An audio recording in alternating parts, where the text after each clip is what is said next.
রাজশাহী অঞ্চলে দীর্ঘ খরায় শুকিয়ে ঝরে পড়ছে আমের গুটি। বৃষ্টি না হওয়ায় স্বাভাবিকভাবে বৃদ্ধি পাচ্ছে না আমের আকার। এমন পরিস্থিতিতে চাষিরা পড়েছেন বিপাকে। গবেষণা কেন্দ্র বলছে, এভাবে ঝরতে থাকলে ফলন ঘাটতি দেখা দিতে পারে। রাজশাহী থেকে জিয়াউল গনি সেলিমের প্রতিবেদন, ছবি তুলেছেন শরীফুল ইসলাম।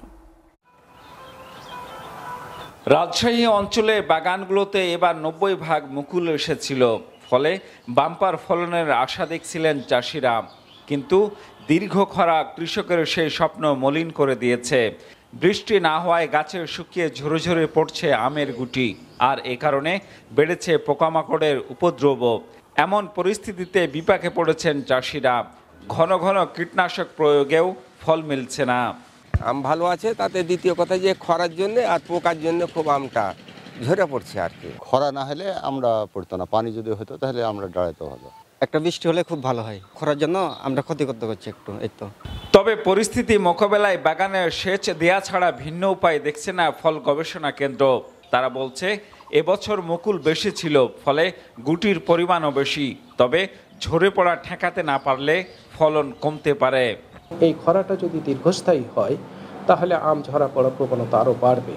তখন সেক্ষেত্রে প্রোডাকশন কিন্তু অনেকটা লস হবে। এই অবস্থায় অবশ্যই আমাদের একটা বৃষ্টি দরকার।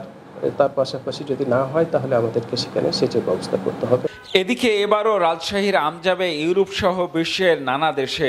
এরই মধ্যে বাংলাদেশ ফ্রুটস এক্সপোর্টার্স অ্যাসোসিয়েশন কেবল বাঘা উপজেলা থেকে 650 মেট্রিক টন আম রপ্তানি করতে চাষিদের সাথে চুক্তিবদ্ধ হয়েছে। কৃষি সম্প্রসারণ অধিদপ্তর আসলে বাগান নিবিড়ভাবে পরিচর্যা করছে, কারণ সেখানে উত্তম কৃষি চর্চা প্র্যাকটিস হচ্ছে কিনা, বায়োপেস্টিসাইড ব্যবহার হচ্ছে কিনা, দেন প্রত্যয়ন পাওয়ার পরেই কিন্তু সেই আমগুলো কোয়ালিফাই করবে, মানে সেই কৃষক কোয়ালিফাই করবে আমগুলো বিদেশে রপ্তানি করা। রাজশাহী জেলায় এবছর 19,600 হেক্টর জমিতে আম বাগান রয়েছে, আর এ থেকে 2,60,000 মেট্রিক টন আম উৎপাদনের আশা করছে কৃষি বিভাগ। কয়েকদিন আগে রাজশাহী এলাকায় খানিকটা বৃষ্টি হয়েছে, তবে খরা কাটেনি। ফলে বাগানগুলো থেকে আমের গুটি ঝরে পড়ছে। ফল গবেষণা কেন্দ্র জানিয়েছে, এই মুহূর্তে বাগানগুলোতে পোকামাকড়ের উপদ্রবের আশঙ্কা তেমন একটা নেই। তবে গুটি ঝরে পড়া রোধে বাগানগুলোতে সেচ দিতে হবে অথবা করতে হবে স্প্রে। জিয়াউল গনি সেলিম, এসএটিভি, রাজশাহী।